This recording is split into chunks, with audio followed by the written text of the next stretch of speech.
Xalq uchun xushxabar. 2026-yilda ish haqi, stipendiya va nafaqa pensiyalar oshiriladi. Assalomu alaykum aziz do'stlar. Kanalimizda yangi bo'lsangiz obuna va like bosishni unutmang.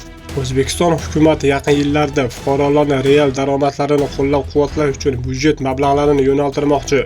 Bu haqida Iqtisodiyot va Moliya vazirligi e'lon qilgan qonun loyihasida aytiladi. Hujjatga ko'ra, 2026-yilda byudjet tashkilotlarining xodimlarining ish haqlari, pensiyalar, stipendiyalar va nafaqalar miqdorini oshirish uchun 6 trillion so'm mablag'lar ajratilishi belgilangan. Ushbu summaga ayrim xizmatlar narxlarini oshishi va qo'shimcha ish o'rinlarini yaratish bilan bog'liq xarajatlar ham kiradi.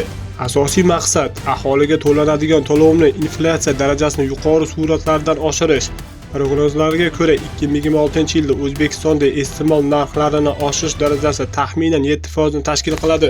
Vazirlik byudjetiga tushadigan yuklamalar bo'yicha hisob-kitoblarni ham keltirilgan. Davlat xizmatchilari ish haqlarini atiga 1% ga oshirish uchun qo'shimcha 1.7 trillion so'm talab etiladi. Pensiyalarni xuddi shu miqdorda indeksatsiya qilish esa byudjetga 832 milliard so'mga tushadi.